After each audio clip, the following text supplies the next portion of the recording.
Hello, and welcome to the training on application workload performance validation for EPM Cloud.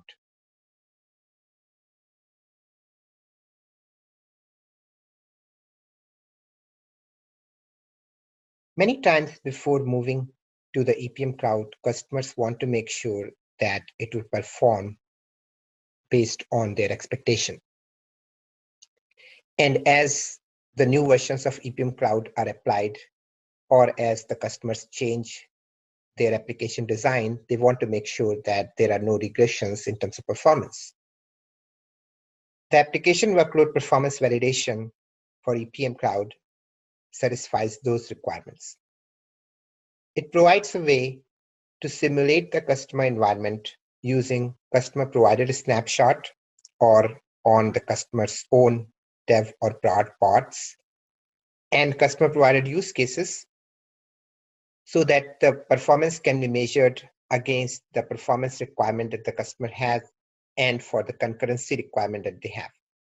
For example, a use case could be to open a form and submit some data, which has to be performed by 60 users at the same time, and they should get the response back within 30 seconds. So that's how the customer would express the requirement, and the performance validation makes sure that those requirements are met. And then once this is done the first time, then the same suite can be given to the customer so that they can perform the same validation themselves on an ongoing basis to make sure that there has been no regression in the performance over time. The application workload performance validation is based on EPM Automate replay functionality. EPM Automate has a command called replay, which is able to replay any HAR files that are created via Fiddler. And we'll cover more about how to do that later on in this training. So the input to this is HAR files that are created via Fiddler for real customer use cases using the customer provided snapshot. The validation is performed either on the customer's own prod or dev instance, or on either the customer's own prod or test instance, or on a dev instance. And the deliverables are two reports: performance validation report and application report. And we will look at them later on in this presentation.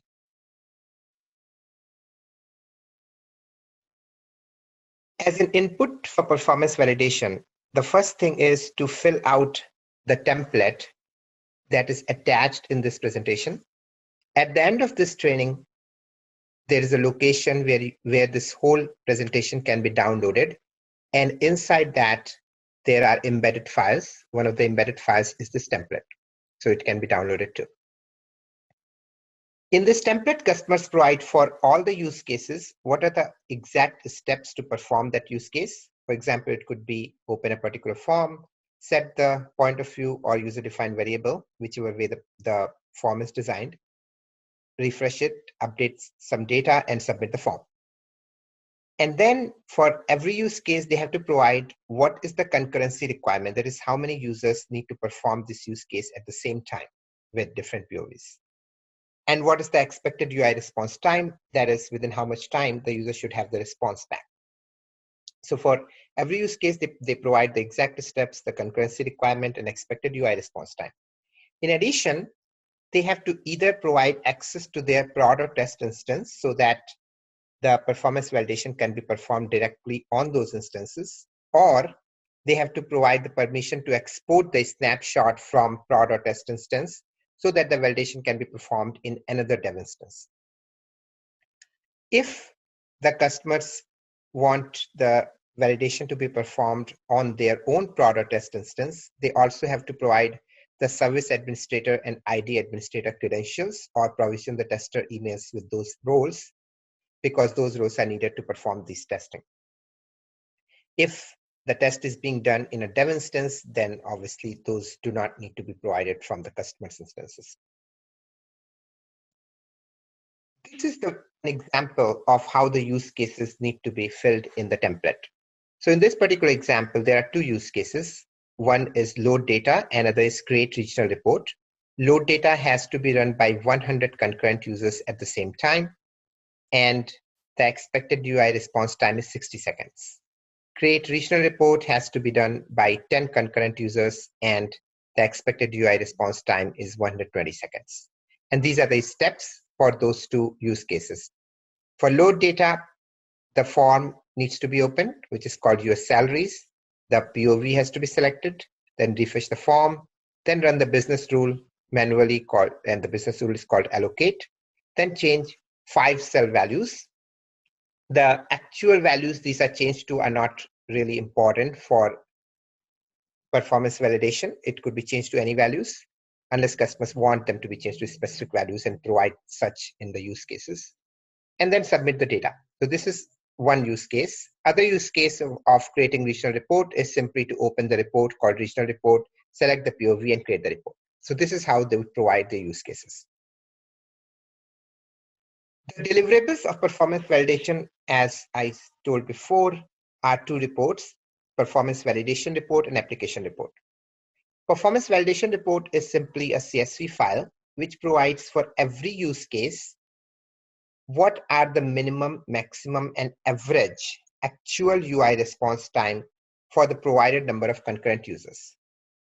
Which means, for example, in this particular case, if the customer provides 100 concurrent users and their expected UI response time is 60 seconds, we provide that out of the test we ran for 100 concurrent users, what is the minimum UI response time we achieved, what's the maximum, and what is the average.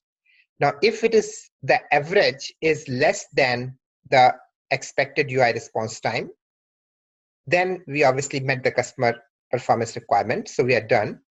If not, then we also try it with a smaller number of concurrent users to make sure if we can meet the requirements. So in that case, the performance validation report will also have the number of concurrent users for which we could meet the expected UI response time. In addition to the performance validation report, another report that is provided at the end of performance validation is application report.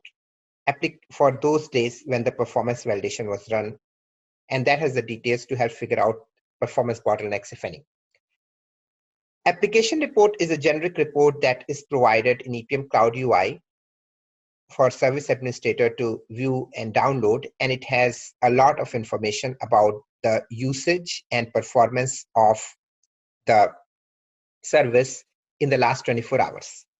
So obviously when it was done during the performance validation, then it would have the information about the performance validation tests that were performed on that particular service instance.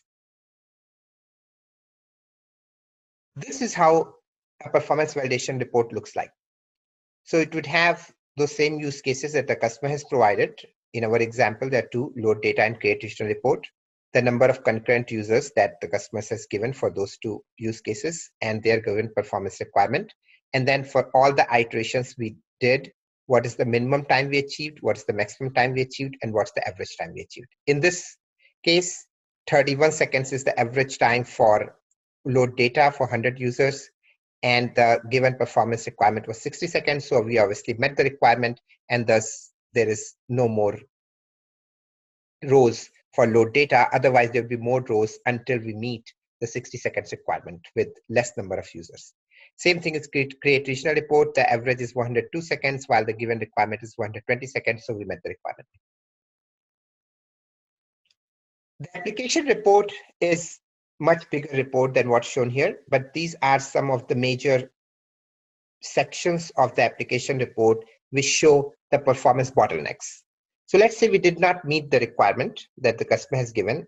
So then we have to go down and find out what was the reason behind it. And this report helps you find that out.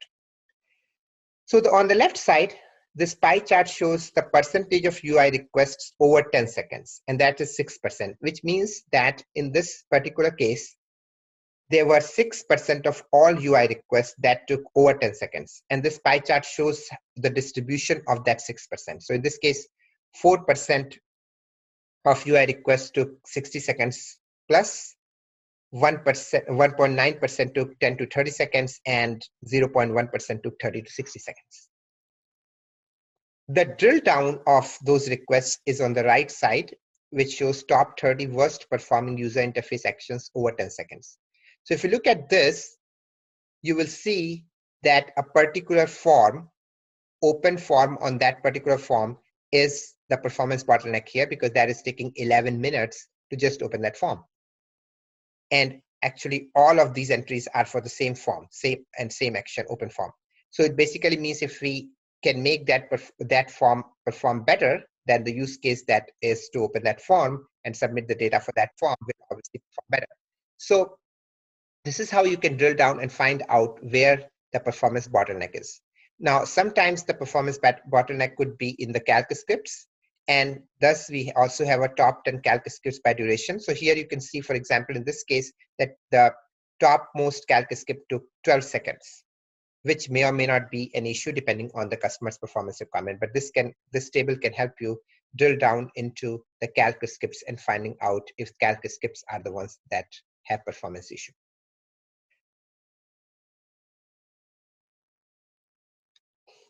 The application workload performance validation is implemented as a Linux shell script, which you download on a Linux machine and run it against some instance, either customer's instance or a dev instance. And we'll go into more detail about it later on. But the algorithm of this script is this way. We perform the execution of har files for a given number of iterations, and we compute the average time for every use case. So for example, the load data has a particular set of steps which are recorded as har files, and that needs to be done for 100 users. So we will perform, as a part of this script, replay by 100 users for that load data. And we do it multiple times, and we take an average of it. And that's how we calculate minimum, maximum, average. If the average is within the performance requirement that is given by the customer, that is, in our case, those 100 users parallel execution took less than 60 seconds, then we are done with this use case. If that did not happen, then we reduce the number of users by 1. So that means we will run 99 executions in parallel and then measure the average time. If now the average time is less than or equal to the given performance requirement, then again we are done. Otherwise, we will now run it with 98 concurrent users, and we'll keep doing that until we either meet the performance requirement of 60 seconds in our example, or the number of users has become 1 and we still cannot meet the 60 seconds, which basically means that even with 1 user, that use case cannot be done in the given performance requirement duration, which obviously means that either the customer expectation has to be reset or the design has to be updated. For example, if there's a form like we showed earlier that was taking a long time to open, that needs to be fixed. Or if it's taking a long time to save, that needs to be fixed. It might be running some calculation which could be optimized and so on. So that's how the whole algorithm of the application workload performance validation works. The rest of this training, we will go through the steps to run the performance validation. There are 3 discrete steps. First is to populate the users, because remember, the customer provides how many concurrent users are needed per use case. So those users have to be populated on the instance on which the test needs to be done. Second is to create the har files, because remember, EPM Automate Replay expects the har files, which is what it replays. So those needs to be created. And third is obviously to run the performance validation itself. So the first 2 preparation steps, we'll go into detail of that now. First is populating user.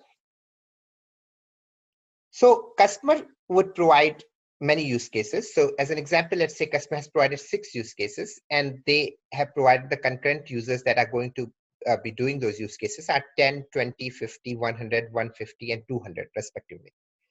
So we need to have on the instance on which the validation is performed at least 200 users so that we can meet the requirement of the use case that has the maximum number of users. So we need to populate it with at least 200 users. If their use cases need to be performed by users of different roles, then the number would obviously change, because if there are 150 power users and 200 users, then we might have to add 350 users for with different roles and so on. But there should be enough number of users on that dev instance. To do that, we have these steps, and how they're different from the way the customer adds their users in My Services portal is this.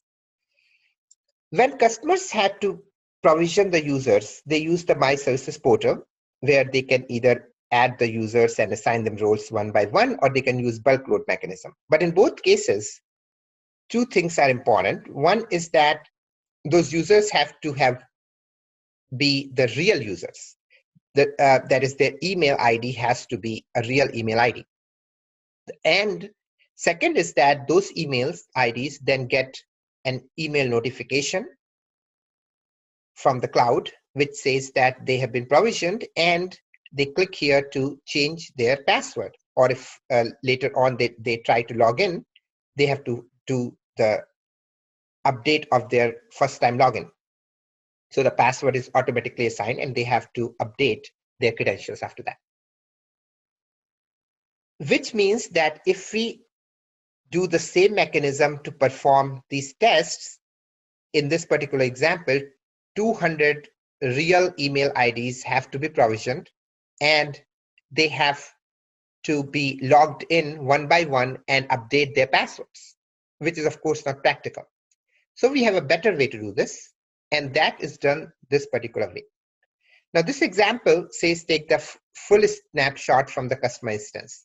Now in the case if the customer is allowing to run this validation on the customer's own prod or test instance, you do not need the whole snapshot, you just need the shared services snapshot. But if they want it to be run on a dev instance, then you'd obviously have the full snapshot anyway. So before you import that on the dev instance, you do this. This is the full snapshot. You go to the HSS shared services folder. Inside that, the resource subfolder. Inside that, external directory folder. In there, you will find a CSV file called users.csv, which has all the existing users that are already provisioned for that particular instance. In there, you will add at the end the additional users that you want the test to be that you want to use in the test. Now, these users again do not have to be real people, and they do not need to have real email IDs. So in this case, I used a shell script to add these users.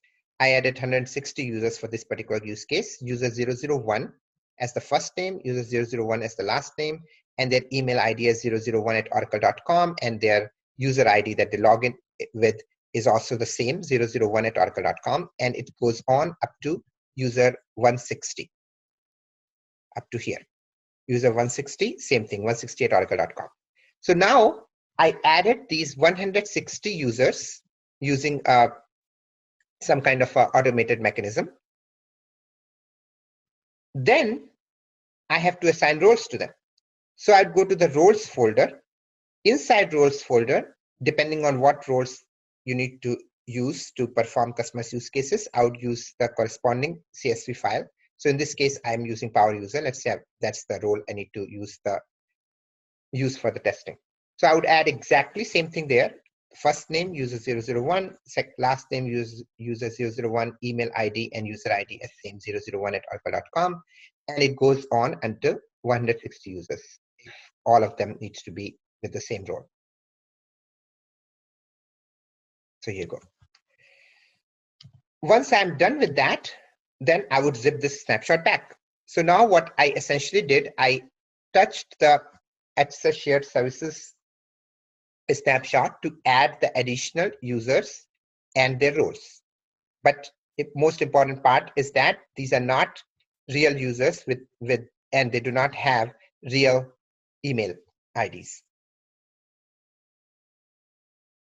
Now, when I have a snapshot, I need to, of course, import it to my dev instance where I'm going to run the tests on. So again, in this example, I'm using the full snapshot.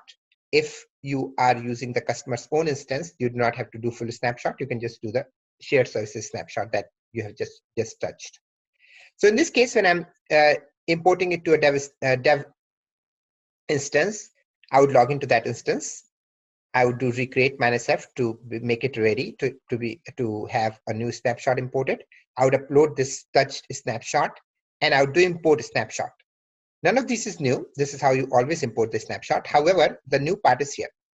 In that import snapshot command, you'd see two additional parameters. One is user password equals some password, and reset password equals false. What these two parameters do is that first one sets the passwords for all those additional users that I added in the snapshot to this fixed password. And second parameter tells IDM that the first password does not need to be reset. This is how we achieve the requirement that these do not have to be real emails, and thus no email would be sent to these email IDs, and they do not need to reset the password. So all of them are set with this fixed password, and that password does not need to be reset. So once you have done this import snapshot, you just do delete file and log out. Now, a very important part to remember here is that when you have the import snapshot and you're using these parameters to import the users, when you log in the EPM Automate, you must have the ID admin credential. If you are logging in as a user that does not have an ID admin role, then this command would actually fail. So if you are importing the full snapshot, the best is to use a user that has both service administrator and ID administrator role, in which case you can import all the data and metadata as well as the user information. But if you do not have such a user, then you can import the snapshot one time, which would import the data and metadata, and then use the ID admin credentials to import the users. So that option is also available. So at this time, your instance has all the users and also the customer's data and metadata. Now, the second part that needs to be done before you can actually start running the validation is to create the HAR files. There is an EPM Automate documentation, the link of which is right here. It has all the details on how to create the HAR files and also the CSV files where you actually provide the information for EPM Automate on how those HAR files are executed. But I will give you a little demonstration on this.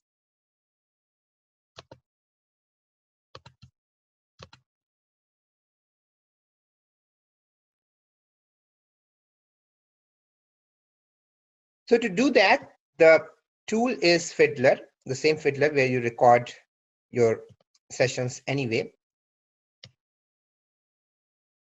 So in this case, I'm going to go to the Smart View and record what I'm going to do in Smart View. So let's say the customer's use cases to open a particular form and submit, change it and submit data.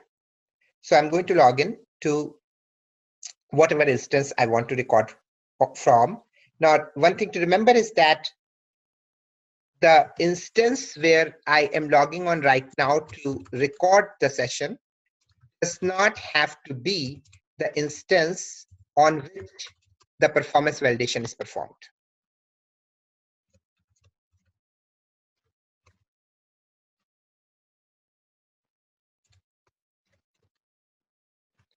What it means is that EPM Automate Replay is able to replay the HAR files even if they are recorded from any other instance.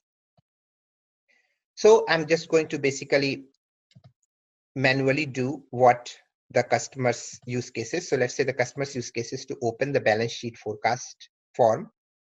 And if it had a POV, then the customer's use case would of course require to change the POV. But in this case, there is no POV. So in this case, the use case would be simply to change some data, let's say in 2 cells. So I'm going to change 2 cells here and then submit.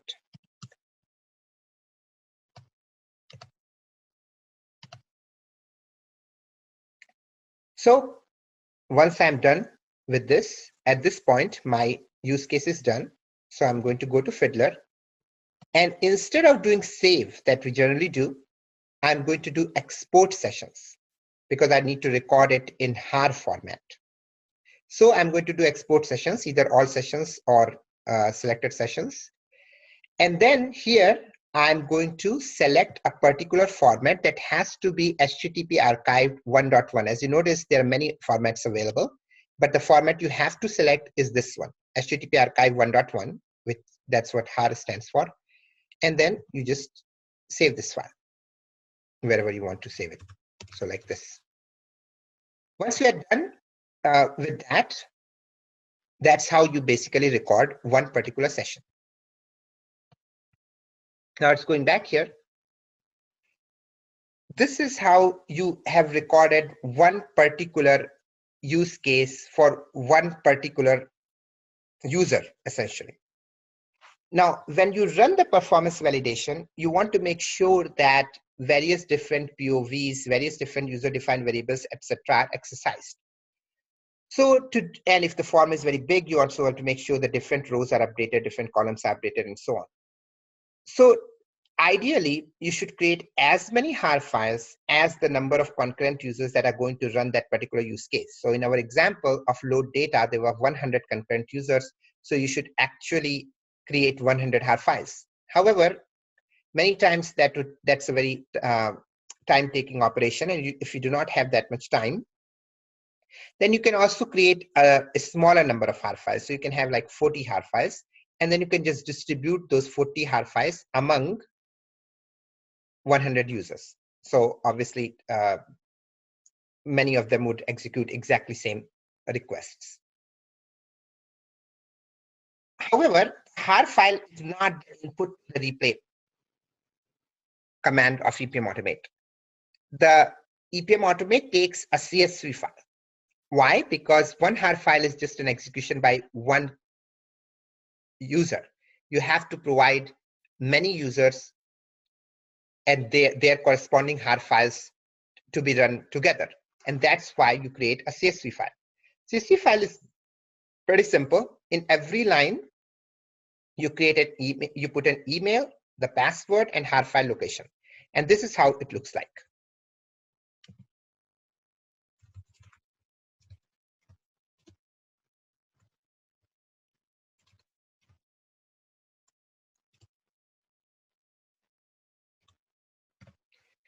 So this is my example CSV file where I have 20 distinct users, as you notice here. Their same predefined password. This is the password I gave when I did the import a snapshot command.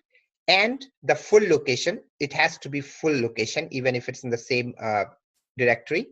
It's the full location of the HAR files. So in this case, I have only 8 HAR files, 1.har through 8.har, and I'm just distributing them among these 20 users. So I go through simply a cycle, 1 through 8, 1 through 8, and then 1 to 4. And this is how I can go and create the CSV file. It simply has email, password, and HAR file location in every line. Now, these are the emails that should match with the emails that we added earlier, and the password has to match with whatever we specified in the import snapshot command. So this is how you are basically going to tell the EPM Automate that run this use case across this many users. If you have 100 users, there will be 100 entries here. And this is the passwords for these users, and this is the HAR file those users are going to execute, which can be 100 distinct files or a smaller number of files distributed among them. So at this point, you are done with all the preparation. So you can actually start running the performance validation. To run the performance validation, there is a script that is also embedded in this presentation. So once you have downloaded the presentation, you can just download this script and copy it to any folder on a Linux system. Since this script doesn't take any input parameters, you have to provide the input parameters in a file, and that's how you provide that. You create two files there. One is called input.properties. Another is I refer to here as use case file, which is simply a file whose name is referred to in input.properties. So you can call it any name you want. And then all those har files and CSV files, you put it in this hierarchy. This hierarchy is frankly not that not required, but if you put in this hierarchy, it just makes it much easier to organize. So you create a data files folder. Inside that, you create one subfolder for each use cases. So if you have 10 use cases, you'd create use case -1, use case -2, up to use case -10. Inside each use case, you put the har files for that use case and the CSV file for that use case. And then you update the input.properties for that particular use case, which I'll tell you how in a minute. And then just run the script.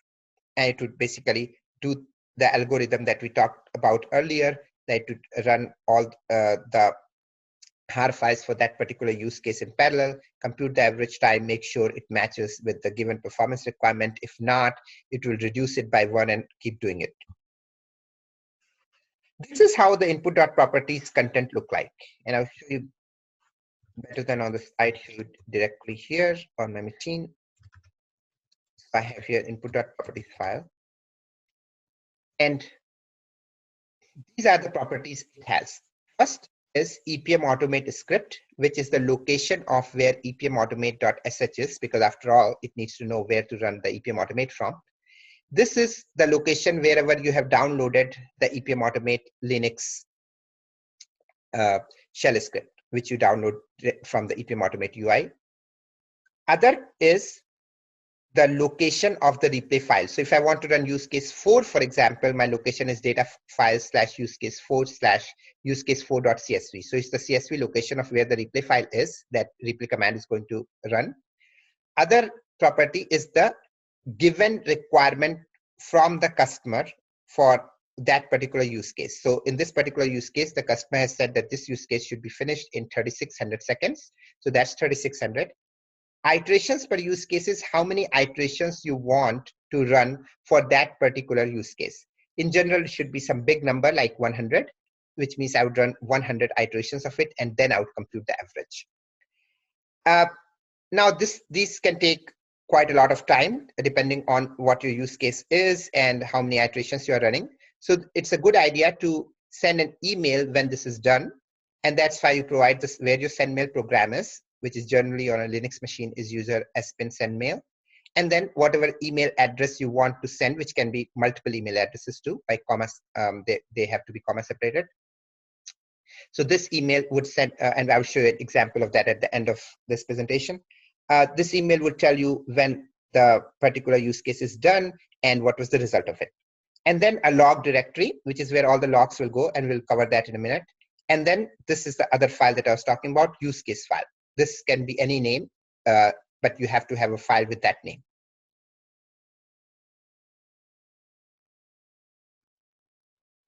And this is just the example of those input properties here. Now, you would notice that the properties here are called replay files and target durations, which basically means that you can also give multiple replay files together at the same time. So for example, if you want to run use case 5 and use case 6, you can give both of them comma separated, as is here. Your data files use case 5, use case 5.csv, comma, data files use case 6, use case 6.csv. And then the target durations for them individually, because they both, the performance requirement for those would be different. So you can also give that in the same order as a comma separated. So what this would do is that the performance validation script will run both of these use cases one by one. After one is done, then it will start the second one. So you can do that one too. But if you want to, if you're running for the first time, it's a better idea to just do it one at a time, so that way you would have much more control. So that's how you do input.properties. This is the use case file that I mentioned, that in my case was for pbcs.txt. This is very simple. In this, you give the EPM automate command that EPM automate needs to run. which is obviously the first command would be login. So you give the login, the service admin username, password, the URL, the service URL, and the IDM domain name. And then replay, percentage replay file. This is actually has to be given as is because the script takes it the location of replay file from input.properties and then log out. So this is what you give in that use case file. Once you are done with these files and the HAR file organization, you are ready to run the test. And to do the test, you simply run the script. Once you have started running the script, it would show some output on your console, which would be very simple. It basically says that it is going to run this particular replay file, and the input.properties has given the concurrent users as 150. The target duration is given as 3600, and it's going to run for 5 iterations because that's the number given in input.properties. Then once it is done with that, it would do the average of those 5 iterations, and it will find, in this particular case, that is 68 seconds, which is obviously less than the given requirement of 3600 seconds. So thus, this particular test has passed. If this number was more than 3600 seconds, let's say 3700 seconds, then it would reduce the concurrent users by 1, which would become 149. And then it would run the same test again for 5 iterations, do the average, and we'll keep doing that until either we have met the 3600 seconds for some number of users, or the number of users has become 1 and we have still not met the requirement. So that's how the output would look like. In addition, there would be some log files created. As we mentioned in input.properties, there is a location of where the log directory is. In that directory, the log files are created. The 2 files created there are called EPM automate-performance.log, which is pretty simple log of what EPM automate commands were executed. And another file that's created there is a CSV file, which is results.csv. So in this particular case, this one shows that use case 5 was run, it passed. The target duration, which is the given requirement, was 1 hour. The test average time was only 1 minute and 8 seconds. So we started with 150 users and we ended with 150 users because we did not have to reduce the number of users to meet the performance requirement. Performance requirement actually was met with the given number of users. So that's what the results.csv will have. And then in that same logs folder, another folder is created with the same name as folder of the value of replay files in input.properties. And let me explain what that means. So remember, in replay files, this was our location, data files /use case 4 /use case 4.csv. So what will happen in logs folder is that in addition to those EPM automate-performance.log and results.csv file, how many ever use cases I have run, there would be one folder created for them. And the name of this folder would be the same as this folder. So if I run use case -4, a use case -4 folder would be created here. Inside that folder,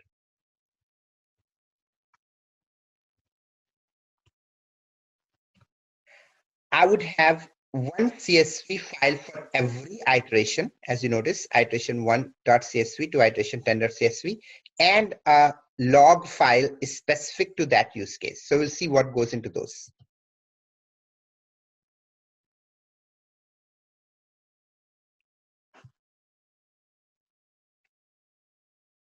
In the replay file.log, which is basically the use case 5.log would be in our example. In this case, it basically just shows for every iteration how long it took, right? So it starts with that use case, the number of concurrent users is 150, target duration is 3600 seconds, it's going to run for 5 iterations.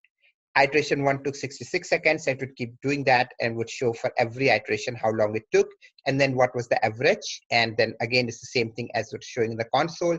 68 seconds is less than 3600 seconds, so the test passed. And then it shows that it sent an email at the end of this particular use case. Those CSV files that were there in the subfolder for every use case would have simply the output of the EPM automate replay command. So as EPM automate replay command runs, it creates this kind of output, which is actually is a CSV format. So you can look at it in a spreadsheet, for example. It shows every command that it executed from that HAR file, like in this case, connect to provider, which was a smart view initiated command. And it shows at what time it was executed. So in this case, the time was 13:58:27. What was the HTTP status of that command? So there'd be 200. 200 was the HTTP status in the response to that command. What user executed it? In this case, it was that email ID 001@oracle.com, and how long that particular request took, 1.111.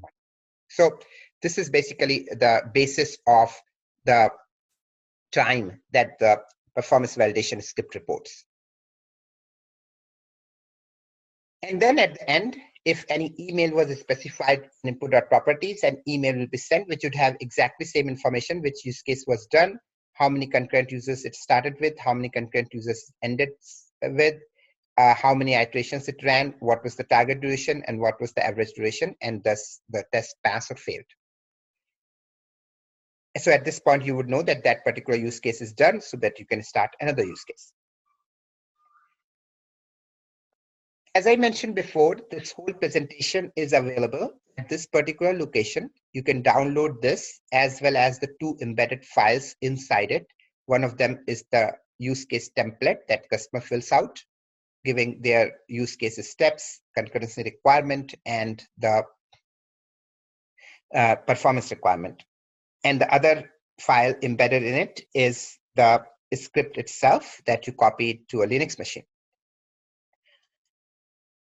This was the training for the application workload performance validation, where we discussed what is the use case when you want to do that, either in the beginning before customer wants to move to the cloud, or before they have put their application into the production, or they have made some changes and they want to make sure there's no performance regression, or they want to make sure there's no performance regression as a result of some EPM cloud version update, etc. So anytime you want to do the performance testing, you can actually use it. And then you can use this harness that you built, like all the HAR files you built, you can keep using it in your future tests. And then we talked about how you prepare it, how do you import the users, how do you create the HAR files, and then how to run the performance validation. I hope this was useful. Thank you.